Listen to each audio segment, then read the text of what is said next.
Hello साथियों, स्वागत है आपका हिंदी व्याकरण की क्लास में। ये हिंदी की क्लास इम्पॉर्टेंट रहेगी हिमाचल प्रदेश पुलिस के लिए, जहाँ पे हिंदी के 20 क्वेश्चंस पूछे जाएंगे। साथ में ज़रूरी रहेगी HP टेट JBT के लिए, जहाँ पे हिंदी के 30 क्वेश्चंस पूछे जाते हैं। और जितने भी एग्ज़ाम जिनमें हिंदी पूछी जाती है उसके लिए भी इम्पॉर्टेंट रहेगी। तो जुड़े रहें हमारे साथ, चैनल को सब्सक्राइब करें, वीडियो को शेयर करें। देखिएगा, हिंदी की तैयारी की अगर हम बात करें, हिमाचल प्रदेश पुलिस जितने भी एस्पिरेंट्स हैं उनके लिए बहुत ही इम्पॉर्टेंट हो जाती है, क्योंकि यही मौका है, अभी नहीं तो कभी नहीं। हमारे साथ जुड़ने के लिए आपका बहुत बहुत धन्यवाद। आज हम बात करेंगे इस वीडियो में अव्यय शब्दों के बारे में। अव्यय शब्द क्या होते हैं, उनके कितने भेद होते हैं और किस तरह से ये वाक्य में प्रयोग किए जाते हैं, इनसे संबंधित प्रश्न भी हम इस वीडियो में देखेंगे। चलिए शुरू करते हैं। तो सबसे पहले थ्योरी वाला भाग कंप्लीट कर लेते हैं। यहाँ पे बोला है अव्यय शब्दों के बारे में बात हो रही है। अव्यय शब्द क्या होते हैं? ये एक अभिकारी शब्द होते हैं। अभिकारी शब्द का मतलब जो कि लिंग, वचन, कारक, कर्ता आदि के कारण अपना रूप परिवर्तन नहीं करते हैं, बदलते नहीं हैं। देखिएगा, वे शब्द जिनमें लिंग, वचन, कारक आदि के कारण रूपांतर नहीं होता है उन्हें अभिकारी शब्द कहते हैं। अव्ययविकारी शब्द हैं। जैसे अव्यय अभिकारी शब्द हैं, यहाँ पे क्या आएगा? आएगा। अभिकारी शब्द हैं जैसे आज, अभी, कल, प्राय, किंतु, शीघ्र। शीघ्र यहाँ पे ये गलत लिखा हुआ है, शीघ्र। ज्यों, अरे, की, जब, ये सब के सब, ठीक है। इत्यादि भी गलत लिखा हुआ है, यहाँ पे छोटी की मात्रा द को होगी, इत्यादि। चलिए आगे बात करते हैं, उदाहरण देख लेते हैं। वह धीरे चलता है, तुम धीरे चलते हो, वह धीरे चलती है। देखिएगा, यहाँ पे धीरे धीरे धीरे ये कैसे शब्द हैं? ये अभिकारी शब्द हैं। अब ये क्या कर रहे हैं? अब ये बता रहे हैं क्रिया की विशेषता। तो क्रिया की विशेषता बताने वाले शब्द जो कि लिंग, वचन, कारक आदि के कारण रूपांतरित नहीं होते हैं उन्हें हम अव्यय शब्द कहते हैं। तो यहाँ पे ये धीरे धीरे धीरे तीनों सेंटेंस में क्या है? अव्यय शब्द है। चलिए आगे बढ़ते हैं। अव्यय के 4 भेद होते हैं: क्रिया विशेषण अव्यय, समुच्चय बोधक अव्यय, संबंध बोधक अव्यय तथा विस्मयादि बोधक अव्यय। चलिए इनके बारे में थोड़ी सी बात कर लेते हैं। तो हमें यहां से पता लग रहा है अव्यय के 4 भेद होते हैं। सबसे पहले क्रिया विशेषण अव्यय, जो क्रिया की विशेषता बताए उसको बोल देंगे क्रिया विशेषण अव्यय। दूसरा है समुच्चय बोधक अव्यय। समुच्चय बोधक का मतलब जहां पे शब्दों को जोड़ा जाएगा, योजक, कोई योजक शब्द यूज किया जाएगा। जैसे कि हम बोलेंगे और क्या है? योजक शब्द है। ये किस किस को जोड़ता है? बोला जाता है कि 2 संज्ञाओं को जोड़ेगा, 2 सर्वनाम को जोड़ेगा या फिर 2 उपवाक्यों को जोड़ेगा। इसी तरह आगे है संबंध बोधक अव्यय। ऐसे शब्द जो कि संबंध बताने का काम करते हैं, जो 2 उपवाक्यों के बीच में संबंध बताते हैं, उनको संबंध बोधक अव्यय बोला जाएगा। और नंबर 4 पर है विस्मयादि बोधक अव्यय, जिसमें कि विस्मयादि शब्द होगा। अगर हम बात करें तो एक्सक्लेमेटरी वर्ड होगा, जैसे अरे, वाह, ओह, इस तरह के, उनको विस्मयादि बोधक अव्ययों में डाला जाएगा। चलिए इन 4 भेदों की बात करते हैं एक एक करके। सबसे पहले आ रहा है हमारे पास क्रिया विशेषण। क्रिया विशेषण, जो अव्यय शब्द क्रिया की विशेषता का बोध कराते हैं उन्हें क्रिया विशेषण अव्यय कहते हैं। क्रिया क्रिया हो गई हमारी, इसको बोलेंगे हम वर्ब। उसके बाद विशेषण हो गया, विशेषण मतलब कि विशेषता बताने वाला, क्रिया की विशेषता बताने वाला शब्द, उसको हम क्या बोल देंगे, क्रिया विशेषण बोल देंगे। जैसे कि यहां पे देखिएगा उदाहरण दिया हुआ है, सुरेश इधर आओ, महेश परसों जाएगा। अब इन वाक्यों में इधर और परसों क्रिया की विशेषता बता रहे हैं। देखो, सुरेश आओ, कहाँ आओ, इधर आओ, तो ये इधर जो है वो आओ यानी कि क्रिया की विशेषता बता रहा है। महेश परसों जाएगा, महेश कब जाएगा, परसों जाएगा। जाना क्या है, क्रिया है, और परसों शब्द क्रिया की विशेषता बता रहा है। तो इस तरह से ये दोनों शब्द क्या हो जाएंगे, क्रिया विशेषण अव्यय हो जाएंगे। ठीक है, चलें आगे बढ़ते हैं। आगे देखिएगा, क्रिया विशेषण अव्यय मुख्यतः 4 प्रकार के होते हैं। कितने प्रकार के, 4 प्रकार के, और अन्य 2 भेद भी होते हैं। तो 4 और 2 कितने हो गए, 6। लेकिन मुख्यतः अगर हम बात करेंगे तो कितने भैया, 4 होते हैं।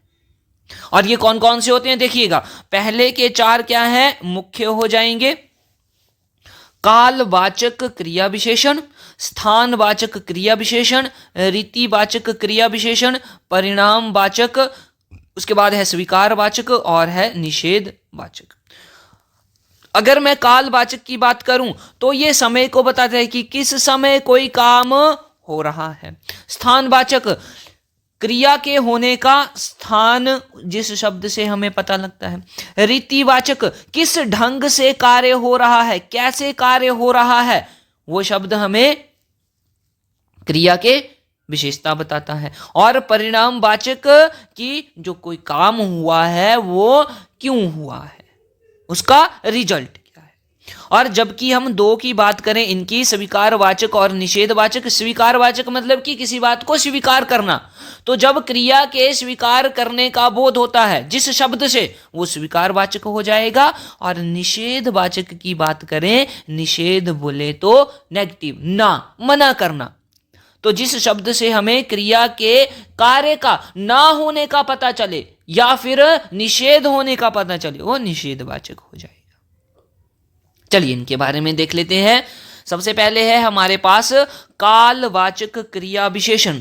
कालवाचक क्रिया विशेषण देखिएगा, जिन अव्यय शब्दों से क्रिया के होने का समय ज्ञात हो।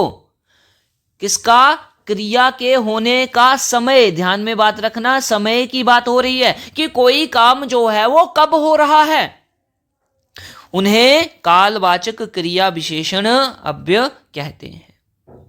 और अगर हम वाक्य से प्रश्न पूछें कि कोई काम कब हो रहा है, उसका आंसर मिलने पर जो भी शब्द हमें मिलता है वो कैसा होता है, वो कालवाचक क्रिया विशेषण कहलाता है। ठीक है बात, इतनी बात ध्यान हो गई। चलिए आगे बात करते हैं कालवाचक क्रिया विशेषण के शब्द। अब इनमें कौन कौन से शब्द आते हैं वो देख लेते हैं। जैसे कि आज, कल, परसों, प्रातः, शाम, प्रतिदिन, लगातार, अभी अभी, अब, जब, तब इत्यादि। ये सारे शब्द कालवाचक क्रिया विशेषण के हैं। अब उदाहरण देखिएगा, ध्यान देना है यहां पे। देखो, अनिल आज आएगा, अनिल कब आएगा, तो कब का आंसर हमें मिल रहा है, अनिल कब आएगा, बोला आज आएगा, तो ये आज क्या है, कालवाचक क्रिया विशेषण है। बोला वह कल जाएगी, वह कब जाएगी, बोला गया कल जाएगी, तो ये कल क्या हो जाएगा, कालवाचक क्रिया विशेषण। तुम अब जा सकते हो, तुम कब जा सकते हो, तो बोला गया अब जा सकते हो। अगला देखो, दिन भर पानी गरजता रहा, तो यहां पे थोड़ी सी मिस्टेक हो गई है, दिन भर बादल गरजते गरजते रहे। बादल कब गरजते रहे, दिन भर गरजते रहे, तो दिन भर क्या हो जाएगा, यहां पे कालवाचक क्रिया विशेषण हो जाएगा। तो इस तरह से हमें कालवाचक क्रिया विशेषण का पता चलता है। और ये क्या है, ये अव्यय शब्द है। ठीक है, चलिए आगे बढ़ते हैं। अगला आ जाता है हमारा स्थानवाचक क्रिया विशेषण। स्थानवाचक, स्थान बोले तो जहां जिस शब्द से हमें क्रिया के होने का स्थान पता चलता है।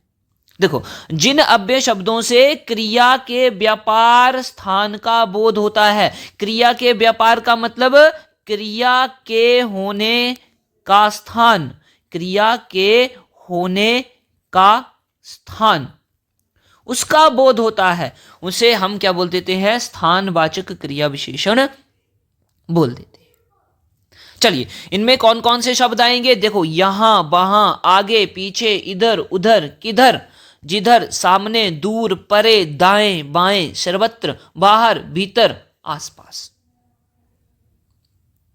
ठीक है, तो देखो उदाहरण देखें। उदाहरण, अजय नीचे खड़ा है।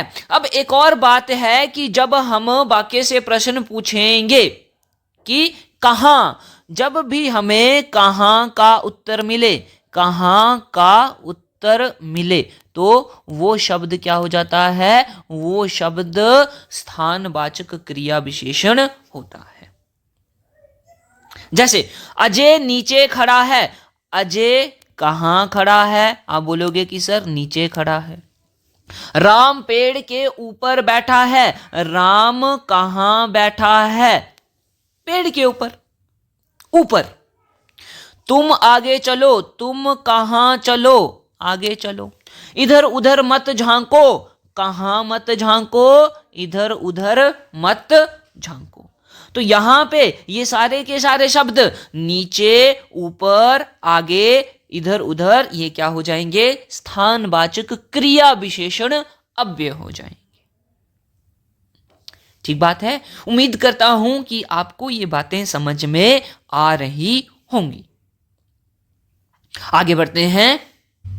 देखिएगा, नंबर 3 पे आ रहा है रीतिवाचक क्रिया विशेषण। रीति का मतलब है कि क्रिया के होने का तरीका, कोई काम कैसे हो रहा है, वो इस विशेषण, क्रिया विशेषण में आ जाएंगे। देखिएगा, जिन अव्यय शब्दों से क्रिया के होने का तरीका ज्ञात हो। क्रिया के होने का तरीका मतलब कि हमें जब वाक्य से कैसे का आंसर मिले, कैसे का उत्तर मिले, वो शब्द क्या कहलाया जाएगा? वो शब्द रीतिवाचक क्रिया विशेषण कहलाएगा। और रीतिवाचक क्रिया विशेषण क्या क्या शब्द हैं? अचानक, शायद, सचमुच, निसंदेह, विशेषतः, अवश्य, वस्तुतः, मानो, जैसे, ऐसे, कैसे, धीरा, धीरे, सहस, झटपट, हंसता हुआ, रोता हुआ, मन से, गड़ागड़, ध्यानपूर्वक, प्राय, अक्सर आदि। तो देखेंगे, उदाहरण देखेंगे। वह अचानक आ गया। वह कैसे आ गया? अचानक आ गया। हम सचमुच बच गए। हम कैसे बच गए? सचमुच में बच गए। सड़क पर ध्यानपूर्वक चलना चाहिए। सड़क पर कैसे चलना चाहिए? ध्यानपूर्वक चलना चाहिए।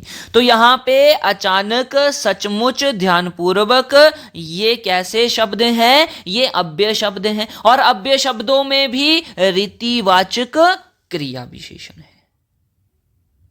ठीक है जी, चलें आगे बढ़ते हैं। अगला देखते हैं परिमाणवाचक क्रिया विशेषण।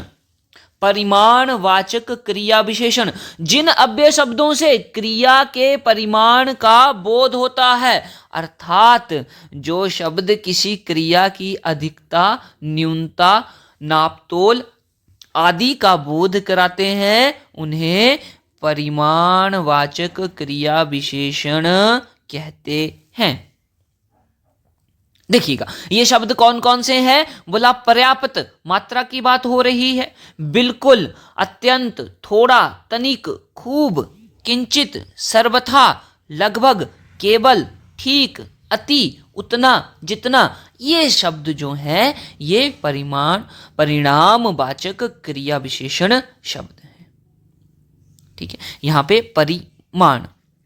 परिमाण होगा भाई, परिणाम नहीं होगा। क्या होगा? परिमाण होगा। परिमाण। चलो इसके बाद आगे बात करते हैं हम। उदाहरण की बात करें, देखो कुछ तेज चलो। यहां पे तेज क्या हो जाएगा भैया, तेज जो है वो परिणामवाचक। अब एक और बात आती है कि जब भी हमें कितना का उत्तर मिले, कितना, हम वाक्य से पूछेंगे कितना, कितना का उत्तर मिले, तो वो शब्द क्या कहलाएगा, परिमाणवाचक कहलाएगा, परिमाणवाचक। ठीक है, चलो देखो, रमेश बहुत बोलता है। रमेश कितना बोलता है, बहुत बोलता है। तुम खूब खेलो, तुम कितना खेलो, खूब, बहुत मतलब की। उसने पर्याप्त कार्य किया, उसने कितना कार्य किया, पर्याप्त कार्य किया। उतना खाओ जितना आवश्यक हो, कितना, कितना खाओ, कितना, उतना खाओ, जितना, कितना, जितना। तो यहां पे ये शब्द तेज, बहुत, खूब, पर्याप्त, उतना, जितना, ये सब परिमाणवाचक क्रिया विशेषण है। ये बात आप ध्यान में रखिएगा। चलिए आगे आगे बढ़ते हैं। देखिएगा नंबर 5 पे आता है स्वीकारवाचक क्रिया विशेषण। अब हमने 4 प्रकार की तो बात कर ली, ये अन्य 2 प्रकार हैं, उनके बारे में बात करते हैं। स्वीकारवाचक, स्वीकार करना, जिन क्रिया शब्दों से क्रिया की स्वीकृति का ज्ञान हो, क्रिया की स्वीकृति, वर्ब की स्वीकृति का, उसे स्वीकारवाचक क्रिया विशेषण कहते हैं। और ये शब्द क्या क्या है, अवश्य, निसंदेह, अच्छा, जी हां, बहुत अच्छा इत्यादि। ठीक है, अब यहां पे स्वीकार करने की बात हो रही है। जैसे कि हम किसी से कोई बात करते हैं, फिर हम बोलते हैं अच्छा ऐसी बात है, अच्छा ऐसा है, वो वाली, वो वाला अच्छा है ये। चलो उदाहरण देखो, मैं वहां अवश्य जाऊंगा, मैं वहां अवश्य जाऊंगा।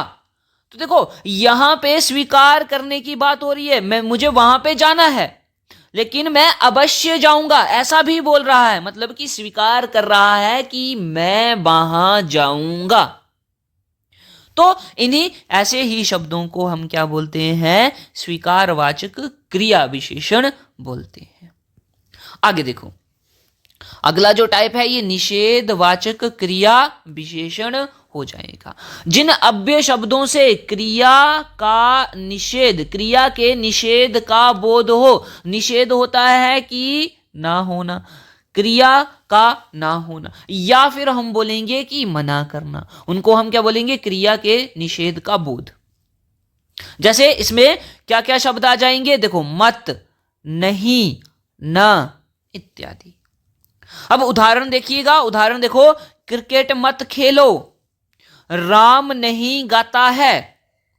अब यहां पे मत और नहीं, देखो ये है नेगेटिव बात कर रहे, नेगेटिव वाक्य, तो ये मत और नहीं निषेधवाचक क्रिया विशेषण हो जाएंगे। ठीक है, अब हमने बोला कि यदि हां का बात आए तो वो उसको स्वीकार बोलेंगे, अगर ना की बात आए तो उसे निषेध बोलेंगे। तो इस तरह से ये क्रिया विशेषण अव्ययों के 6 प्रकार हैं।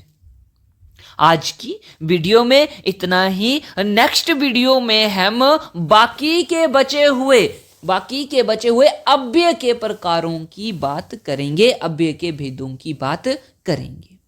दोस्तों अगर आपको ये वीडियो हेल्पफुल लग रही है तो इसको शेयर जरूर करिएगा और सपोर्ट भी कीजिएगा, ताकि इसी प्रकार की वीडियोस हम आपके लिए लेके आते रहें, जिससे कि आपकी तैयारी, आपका एग्जाम बहुत ही अच्छे तरीके से जाए।